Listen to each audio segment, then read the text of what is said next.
Banner এবং headline যা দেখছেন তা আজকে সারাদিনই দেখছেন।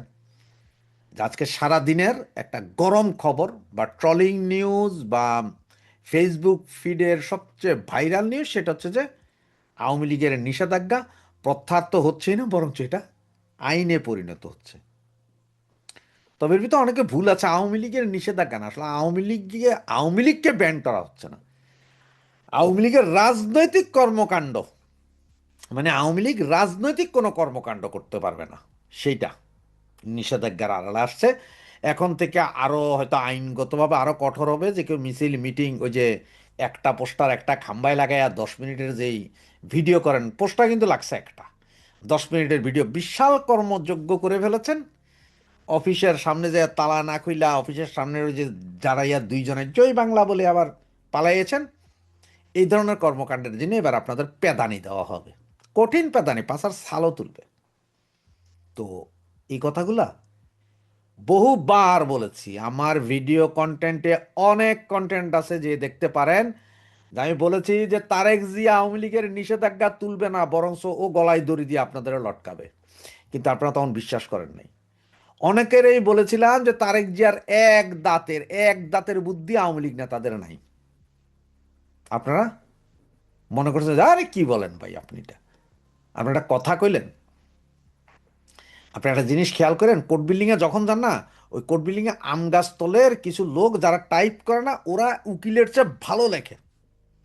ম্যাক্সিমাম সময় দেখবেন যে উকিলরা একটা সামারি দেয়, ওরাই বাকিটা সাজায় দেয়, কারণ ওদের বুদ্ধি বহুত বেশি, তারেক জিয়া সেই জাতীয় লোক। আপনারা বিশ্বাস করেন না।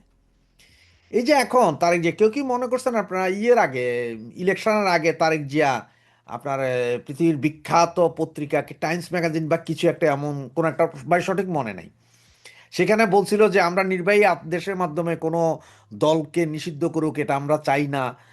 কারণ হচ্ছে যে আজকে আওয়ামী লীগ নিষিদ্ধ হবে, কালকে হয়তো আমার দল পড়বে। এগুলা শুনে আপনারা এত মজাদার হয়ে গেছিলেন যে আহা হা, তারেক ভাইয়া আসলে না জানি আওয়ামী লীগ আসবে, এটা মনে করেছিলেন।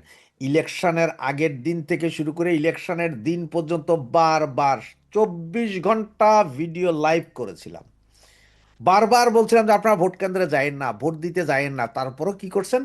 অনেক নেতারা নিজেরাই তাদের কর্মীদেরকে বলছেন বিএনপিকে জিতাও, অমুক আসনে অমুক ভাইকে জিতাও।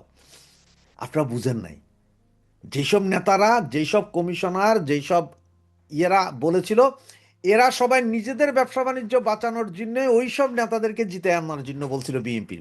কারণ ওদের সাথে বিএনপির একটা নেগোসিয়েশন আছে, যে ভাই জাহান্নাম, আওয়ামী লীগের দরকার নাই, শেখ হাসিনাও দরকার নাই, আমার দরকার আমার ব্যবসা বাণিজ্য, আমার পয়সা করি, আমার ঘর বাড়ি বাঁচবে। সেইভাবেই বিএনপিরে বিভিন্ন জায়গায় এই সমস্ত কমিশনার, এই সমস্ত আওয়ামী লীগ নেতারা জিতে আনছিলেন। সেদিন বলার পরও আপনারা শুনেন না। এই যে এখন তারেক এটা হয়তো সংসদে তুলবে, আবার বলাও যায় না, 12 তারিখের আগ পর্যন্ত এখনো আরো 5-6 দিন, 7 দিন সময় আছে, বা 10 দিন সময় আছে। এর ভিতরেও অনেক কিছু ঘটতে পারে, আসতেও পারে, এটা আইন নাও আসতে পারে। তবে আসবে, এটা ধরে নেন আপনি যে আসবেই, এই কাহিনীটা আসবেই। এবং এটা সংসদে বৈধতা তারেক জিয়া দিবে। তার কারণ তারেকও জানে, আমি বারবার বলছি যে তারেক খুব ভালো করে জানে যে আমাদেরকে ছেড়ে দিলে আমরা কাহাতক করিতে পারি, ইহা তারেক জানে। আর তারেক জানে বিধায় এই কাজটা তারেক করবে, এবং সে খুব সুচারুভাবে করবে, যেটা আপনারা কল্পনাও করেন নাই। এই যে ধরেন একটা জিনিস, সারা বাংলাদেশে এখন বিভিন্ন জিনিসপত্র নিয়ে গ্যাঞ্জাম চলতেছে। রাস্তায় তেল নাই, গাড়ি চলে না, হামের টিকা নাই, এই ব্যান্ডেজ নাই, চাউল নাই, ডাইল নেই, এগুলো নিয়ে ব্যাপক একটা গন্ডগোল আছে। এখন এই গন্ডগোলটা এমন ভাবে হইতেছে যে সারা পৃথিবীতে মানুষ জানতেছে। অলরেডি ওয়ার্ল্ডের বিভিন্ন পত্রিকা বলতেছে যে মানে ইয়ে করবে, কি বলে, সর্বপ্রথম জ্বালানি মজুদ শেষ হবে বাংলাদেশের। সুতরাং এগুলো থেকে দৃষ্টি তো ফিরাইতে হবে, এগুলো থেকে দৃষ্টি ফিরানোর জন্যই আজকের এই ঘোষণা যে আওয়ামী লীগ ব্যান্ডটা আসবে। এবং আজকের এই ব্যান্ডের পরে এখন আপনি দেখেন, সারাদিনে বাংলাদেশে অনেক ঘটনা ঘটছে, কোনো ঘটনা নেই।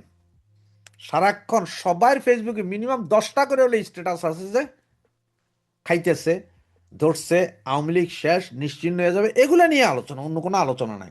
যতগুলো টিভি টক শো দেখবেন আজকে, সব এখানে। কেউ আজকে থেকে আগামী 1 সপ্তাহ কেউ আর বাংলাদেশের অন্য কোনো পরিস্থিতি নিয়ে চিন্তা করবে না। এটা হচ্ছে টেকনিক রাজনীতির, এটাই করে দিয়েছে। আওয়ামী লীগ নিষিদ্ধ, আওয়ামী লীগের রাজনৈতিক কার্যক্রম নিষিদ্ধ করলে কি হবে? আমার মতে একটা জিনিস কি ভালো হবে, খুব ভালো হবে, যে ব্যান করে দেওয়া। এতে ভালো হবে কি জানেন?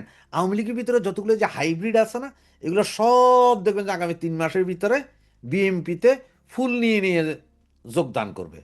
আওয়ামী লীগ আরও বেশি পরিচ্ছন্ন হয়ে আসবে। এবং এইটা আওয়ামী লীগের জন্য একরকম ভালো। যারা আসলে বঙ্গবন্ধুকে ভালোবাসে, শেখ হাসিনাকে ভালোবাসে, তারা ছাড়া বাকি আর সব এখন দেখবেন যে বিএনপি বা অন্য কোনো দলে যোগদান করবে। এটা আওয়ামী লীগের জন্য একরকম ভালো। আর এখন আমি বা আপনি, আমরা কি করব? আমরা তো আর কোনো নেতা বা বিশাল কোনো কিছু না। আমরা তো তৃণমূলের নর্মাল সমর্থক। আমরা তো আওয়ামী লীগের পক্ষে কথা বলি, কথা বলবো, হয়তো আজীবন কথা বলবো। এরপরও অনেকে হয়তো আপনাকে আমাকে জিজ্ঞেস করবে আইসা, যে ভাই তুমি কোন ইউনিটের আওয়ামী লীগ, কোন আমলের আওয়ামী লীগ, কী করেছো আওয়ামী লীগের জন্য? কিন্তু এইসব লোকগুলো বুঝে না যে আমরা কিছুই করি নাই ভাই আওয়ামী লীগের জন্য, কিন্তু আমরা ভোটটা দিছি আওয়ামী লীগে। আমরা নৌকার বাইরে কোথাও ভোট দেই নাই। আমরা ওই যে নৌকা বাঁচানোর জন্য জামাত বিএনপিকে ভোট দিইনি, প্রয়োজনে ভোট কেন্দ্রেই যাইনি, ভোট দেইনি। তো এটা হচ্ছে যে আমাদের বেসিক সত্য, এটা হচ্ছে যে আমাদের বেসিক শক্তি। আমরা শেখ মুজিবের বাইরে কিছু চিন্তা করি না, আমরা শেখ হাসিনার পরে আর কিছু চিন্তা করি না। আমাদের কোনো মামা গ্রুপের দরকার নাই, ভাগ্নি গ্রুপেরও দরকার নাই। আমরাই শেখ হাসিনা, শেখ হাসিনাই আমাদের নেতা। এর বাইরে আমাদের কোনো চিন্তা নাই। বাংলাদেশের কোনো নেতারে, কোনো নেতাকে গোনার টাইম নেই। ওই যে একটা কথা বলে না, যে আপনি যখন ওই যে কোনো নিষিদ্ধ পল্লীতে যাবেন, তখন আপনি জানেন না যে কার এইডস আছে আর নাই, যার কারণে আপনি তাদের সাথে ওই শারীরিক সম্পর্কের প্রোটেকশন নেই, যে মানে কন্ডম নেয় বা এইরকম নেই। বাংলাদেশের কোনো নেতারে প্রোটেকশন তো দূরের কথা, কম্বল না, যদি বলে বস্তা দিয়েও বাইন্ধা দেন তাও টাইম নেই। শেখ হাসিনার বাইরে আর কারো জন্য কোনো টাইম নেই, কোনো ইয়েও নেই। কোনো নেতাও মানে না, কারোর মানে না, শেখ হাসিনা মানি। এরপর আর কি হবে? সুতরাং যেই কথাটাই বলছে যে এই নিষেধাজ্ঞা, এটা আমি বারবার আগেও বলছিলাম, এখনো বলি, তারেক এটা করবে, এটা জানা ছিল। এটা জানা ছিল যে তারেক এটা করবে। এর বাইরে তারেক যাবে না, কারণ তারেকের অভিজ্ঞতা আছে 96 সালের 15 ফেব্রুয়ারি ইলেকশনের পরে কিভাবে আওয়ামী লীগ খালাদা জিয়াকে ফেলে দিয়েছিল, 2006-এ কিভাবে লগি বইটা দিয়া আপনার তারেককে বা তারেকের পুরা ফ্যামিলি খালেদা জিয়াকে ফেলে দেওয়া হয়েছিল, এগুলো তারেক জানে। যার কারণেই তারেক এটা করবে। এখন আবার আপনারা হঠাৎ করে ছিলেন লগি বইটা জোগাড় করো, তারেককে শায়েস্তা করে, এটা ছিলেন না, কারণ এখন আর লগি বইটার যুগ নাই। এখন আছে স্নাইপার রাইফেলের যুগ। এখন 1,500 মিটার দূর থেকে কিভাবে ফেলে সেই যুগ। এখন 2,000-3,000 মিটার দূর থেকে কিভাবে ফেলে দিতে হয়, ওই যে 24শে আগস্ট, এই 24শে আগস্ট বলছি, এই জুলাই আগস্টে সে গণ আন্দোলন দেখছেন তো, 1,000 মিটার, 1,500, 3,000 মিটার দূর থেকে কীভাবে ফেলে দিছে। এখন স্নাইপারের যুগ, এখন ওগুলার যুগ। লগি বইটার এখন আর যুগ নাই। সুতরাং কেউ যদি স্বপ্ন দেখেন যে লগি বইটা দিয়ে হবে, না না না, সবসময় মডার্ন হয়, সব কিছুতে মডার্নিজম আসে। যেমন একসময় 91-96 সেই চিন্তা করতে পারেন। এরপর 2001, 2000, 2001 পর্যন্ত, 96, 2001 পর্যন্ত এটা চিন্তা করতে পারেন। 2001-এর পরের অ্যাকশনটা চিন্তা করতে পারেন। 2008-এর পরের অ্যাকশনটা চিন্তা করতে পারেন। এক এক সময় এটার মাত্রা হেভি হয়েছে। এক সময় বাটন ফোন ব্যবহার করতেন, এখন আপনারা আইফোন ব্যবহার করেন। সুতরাং ওই যে যদি মনে করেন যে সে বাটন ফোনের মতন আমরা রিমোট চেপ দিব আর সব হয়ে যাবে, সেটা না। এখন আরও উন্নত হইতে হবে। লগি বইটা দেওয়া হবে না, এখন লাগবে অন্য জিনিস। এবং সেটা কিভাবে কি করবে, সময় হয়তো বলে দিবে, সময়। সুতরাং এই মুহূর্তে আমি একটা কথাই বলবো, এখনো সময় আছে, ঐক্যের দরকার প্রচণ্ড। সবার সাথে সবার ঐক্যের দরকার, গুতাগুতি বাদ দিয়ে ঐক্যের দরকার। ঐক্য হইলে তবে হ্যাঁ, দুষ্কৃতকারীরা যাতে আপনার আশপাশে ভিড়তে না পারে। আপনার যারা ওই যে রিফাইন্ড আওয়ামী লীগের কথা বলে, তারা যাতে আপনার কাছে ভিড়তে না পারে। রিফাইন্ড আওয়ামী লীগ ল্যাংটা করে দেন, কোনো সমস্যা নেই। ওদের সাথে গ্রুপিংয়েও কি আর নন গ্রুপিংও কি, সব একই, ওদেরও বাদ দেন। হ্যাঁ, তবে যারা জননেত্রী শেখ হাসিনাকে মানেন, তারা ছাড়া বাকি সব বয়কট করেন। বছরখানেক আগে বাংলাদেশ জাতীয়তাবাদী দল বিএনপি বলেছিল কোনো রাজনৈতিক দল নিষিদ্ধ করা তারা সমর্থন করে না, কিন্তু কয়দিন আগে তারা ক্ষমতায় এলো। সেই ক্ষমতায় এসেই এখন ঠিক উল্টো পথে হাঁটছে তারেক রহমানের সরকার। আওয়ামী লীগের উপর অন্তর্বর্তী সরকারের দেওয়া নিষেধাজ্ঞা শুধু এখন তারা বহালই রাখছে না বা বহালই থাকছে না, এবার সেটাকে আইনে পরিণত করে শাস্তির ফাঁদও বসাচ্ছে বিএনপি। তাই সবার মনেই প্রশ্ন এখন, তাহলে কি বদলে গেছে খেলা, কিংবা ভেঙে গেছে কোনো গোপন ডিল? আসসালামু আলাইকুম, স্বাগত লিস্ট নিউজে। সম্মানিত দর্শক, ঘটনাটা আসলে গুরুত্বপূর্ণ। অন্তর্বর্তী সরকারের সময় সন্ত্রাস বিরোধী অধ্যাদেশ ব্যবহার করে আওয়ামী লীগের সব ধরনের কার্যক্রম নিষিদ্ধ করে দেওয়া হয়েছিল। মিছিল, সভা, সমাবেশ, এমনকি দলীয় কার্যালয় খোলা সবকিছু নিষিদ্ধ করা হয়েছিল। কিন্তু তখন একটা বড় প্রশ্ন ছিল, নিষেধাজ্ঞা মানা না হলে মানে যথাযথভাবে শাস্তিটা কি হবে? কারণ অধ্যাদেশে শাস্তির বিষয়টি পরিষ্কারভাবে উল্লেখ ছিল না। এখন আসল টার্নটা এখানেই। তারেক রহমানের নেতৃত্বে বিএনপি সরকার সেই অধ্যাদেশকে, মানে ইউনূস সরকারের করা অধ্যাদেশকে আইনে পরিণত করতে যাচ্ছে। শুধু আইনে পরিণত করছে বিষয়টি এমন নয়, এতে শাস্তির বিধানও যুক্ত করার পরিকল্পনা চলছে, চিন্তা ভাবনা চলছে। অবশ্য কি ধরনের সাজার বিধান যুক্ত করা হবে এ বিষয়ে এখনো পর্যন্ত সুস্পষ্ট কিছু জানা যায়নি। তবে বিএনপির সঙ্গে সংশ্লিষ্ট একটি সূত্র জানিয়েছে, নিষিদ্ধ সংগঠনের জন্য আইনের 16 ধারায় যেসব সাজার বিধান রয়েছে সেগুলি প্রযোজ্য হবে কার্যক্রম নিষিদ্ধ সংগঠনের জন্য। তাহলে এর মানে কি দাঁড়াচ্ছে? এখন যদি আওয়ামী লীগ নিষেধাজ্ঞা অমান্য করে, তাহলে সরাসরি কারাদণ্ডের মুখে পড়তে পারেন এই দলের নেতাকর্মীরা, তাই তো? এখানেই সবচেয়ে বড় প্রশ্নটা উঠে আসছে। যেই বিএনপি আগে বলেছিল রাজনৈতিক দল নিষিদ্ধ করা উচিত নয়, জনগণই সিদ্ধান্ত নেবে, সেই বিএনপি এখন ক্ষমতায় এসে এবং যেই ক্ষমতায় আসার পেছনে কার্যক্রম নিষিদ্ধ আওয়ামী লীগের অনেক নীরব সমর্থন, অনেক গোপন ভোট অনেক কাজে লেগেছে, এটি বিএনপির অনেক নেতাও স্বীকার করেন। আওয়ামী লীগের তরফ থেকে তো এটি এখন প্রকাশ্যেই বলা হচ্ছে। তাহলে সেই বিএনপি ক্ষমতায় এসে এখন মানে তাদের কার্যক্রম নিষিদ্ধ করাকে কেন শক্তিশালী করছে, এটি একটি বড় প্রশ্ন। এটি কি আসলে শুধুই কৌশল, রাজনীতির কোনো কৌশল, নাকি বিএনপি সত্যি সত্যি উল্টে গেল বা বদলে গেল বা ইউটার্ন নিল? এই পুরো ঘটনাটি আরো ইন্টারেস্টিং হয়ে ওঠে যখন আমরা সাম্প্রতিক কিছু কূটনৈতিক প্রেক্ষাপট দেখি বা বিশ্লেষকরা এটি নিয়ে যখন কথা বলেন। কারণ এটি এমনি বিভিন্ন জায়গায় শোনা গেছে, আপনারাও শুনেছেন, যে ভারতের সঙ্গে একটি গোপন সমঝোতার ভিত্তিতে আওয়ামী লীগকে আবার রাজনীতিতে ফিরিয়ে আনার সুযোগ তৈরি হতে পারে, এরকম নানাবিধ সমীকরণের ভিত্তিতে তারেক রহমান ফিরতে পেরেছেন। কারণ 29 নভেম্বর 2025-এ তিনি সোশ্যাল মিডিয়া একটি পোস্ট দিয়ে বলেছিলেন যে তার দেশে ফেরার বিষয়টি তার একার উপরে নির্ভর করে না। সেই তিনি যখন 25 ডিসেম্বর দেশে ফিরলেন, অনেকের মনেই এটি প্রশ্ন হিসেবে এসেছে এবং এক ধরনের মানে সমাধান এরকম হয়েছে যে নিশ্চয়ই ভারতের ইতিবাচক সিগন্যাল পেয়ে তারেক ফিরেছেন। কারণ বেগম খালেদা জিয়ার মৃত্যুর পর ভারত সরকারের তরফ থেকে যেই ধরনের কূটনীতিতে দুতিয়ালি করা হয়েছে, হাত বাড়িয়ে দেয়া হয়েছে কূটনীতিতে, যেটা ইউনূস সরকারের সময় ছিল না, এসব কারণে এটা মনে হয়েছে। প্রধানমন্ত্রী নরেন্দ্র মোদী ভারতের, তিনি যেভাবে চিঠি লিখেছেন, তার প্রতিনিধি পাঠিয়েছেন, তারেক রহমানকে সপরিবারে দাওয়াত দিয়েছেন ভারত সফরের, সব মিলিয়ে মনে হতে পারে যে আসলেই ভারতের একটা সমঝোতা ছিল, ভারতের সঙ্গে একটা সিগন্যাল পেয়ে তিনি কিন্তু এসেছেন। তো সেরকম একটা প্রেক্ষাপটে তাহলে এই দিকে যাচ্ছে কেন, সেটি আমি আলোচনা করব। আসলে ওই সময়টা আমরা আরো দেখেছি যে নির্বাচনের পরপরই আমরা কি দেখেছি, বিভিন্ন জায়গায় আওয়ামী লীগের কয়েকটি অফিস কার্যালয় খুলেছে, আমরা দেখেছি এখানে সেখানে দুইটা ছোট ছোট মিছিলও হয়েছে। এইগুলো আসলে এক ধরনের ইঙ্গিত দিচ্ছিল। ঠিক এরকম একটি প্রেক্ষাপটে বিএনপি সরকার, তারেক রহমানের নেতৃত্বাধীন বিএনপি সরকার এমন একটি কঠোর সিদ্ধান্তের দিকে যাচ্ছে, কেন যাচ্ছে?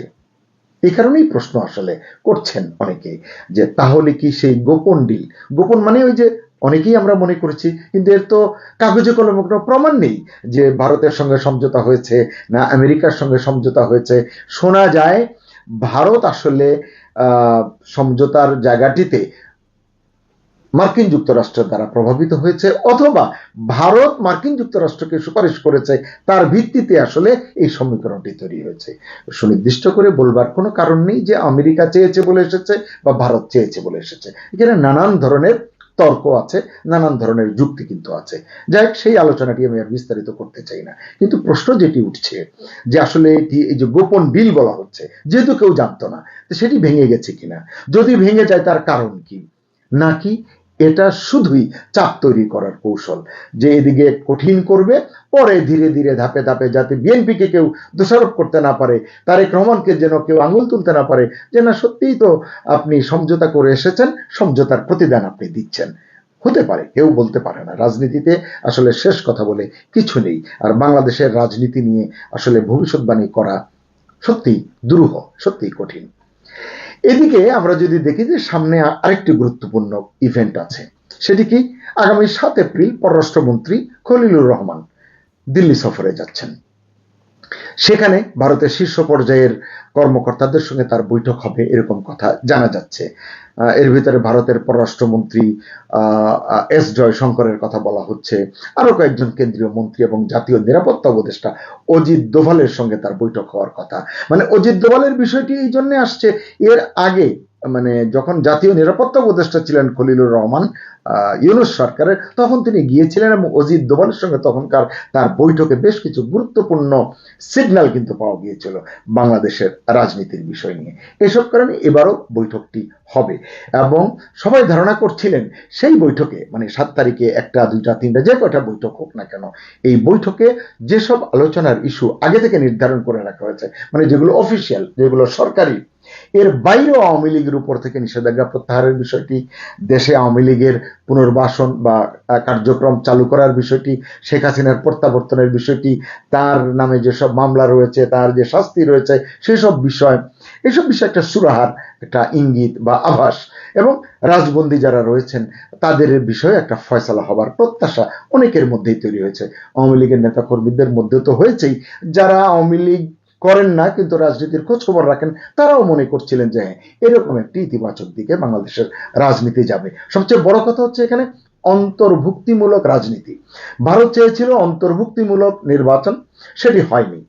তারপরও ভারত এখানে ধরেন যে রাগ না করে, অভিমান না করে, তারা হয়তো চেয়েছে, যেটুক জানা গেছে বিভিন্ন সূত্র থেকে, যে তারেক রহমানকে অন্তর্ভুক্তিমূলক রাজনীতি করবার বিষয়টিতে তারা সুস্পষ্ট অঙ্গীকার বা তার কাছ থেকে প্রতিশ্রুতি চেয়েছিল, তেমন তিনি দিয়েছেন এমনটি জানা যায়। প্রমাণ নেই, তাই এর বেশি আর মন্তব্য করা সমীচীন নয়। তো এই যে অন্তর্ভুক্তিমূলক রাজনীতির প্রসঙ্গটি, এটি হালে আমরা দেখছি জাতিসংঘ বলুন, বিভিন্ন জায়গা থেকেও কিন্তু এই আলোচনাগুলো হচ্ছে, এবং আমরা নিশ্চিত যে আগামী দিনে মার্কিন যুক্তরাষ্ট্র বলুন, অন্যান্য যারা বলুন, ইউরোপীয় ইউনিয়ন বলুন, সবাই আসলে অন্তর্ভুক্তিমূলক রাজনীতির পক্ষেই তারা কথা বলে থাকেন, আগামীতেও হয়তো আরো স্পষ্ট করে বলবেন। কিন্তু যদি শাস্তির বিধান করে, আইনে পরিণত করে, সত্যি সত্যি আওয়ামী লীগের ফেরার পথটাকে সংকুচিত করা হয় বা দেয়াল তুলে দেওয়া হয়, তখন আসলে কি হবে?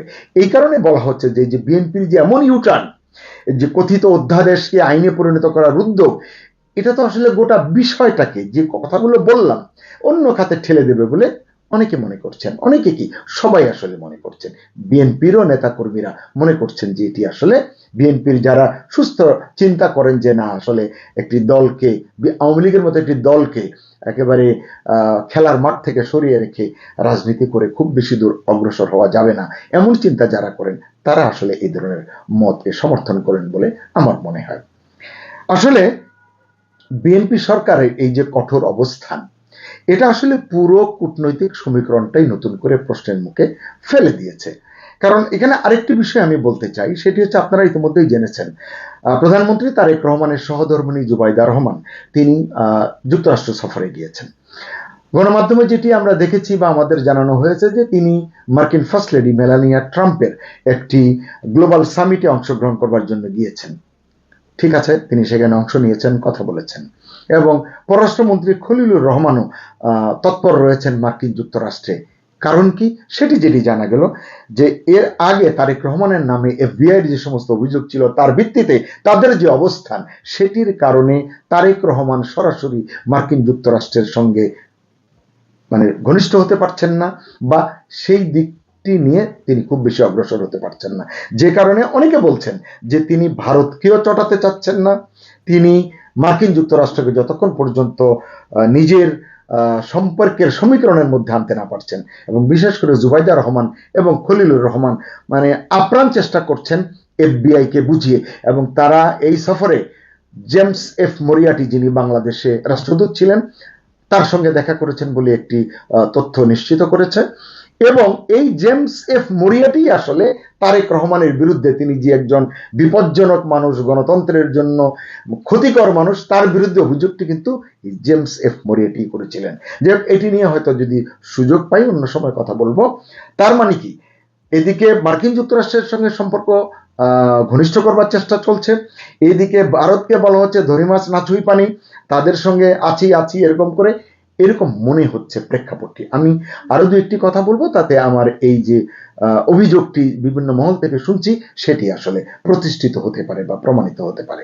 সেটি কিরকম, যে তারেক রহমানের নেতৃত্বে বিএনপি সরকার গঠনের পর থেকে, ওই যেটা শুরুতে বললাম যে দৃশ্যত সকলেই মনে করছিল যে সরকারের তরফ থেকেও তারা ভারতের সঙ্গে একটা সুন্দর সম্পর্ক প্রতিষ্ঠা করতে চায়, যেহেতু সমঝোতার কথা এসছে, যেটা ইউনূসের অন্তর্বর্তী সরকারের সময় তলানিতে টেকেছিল।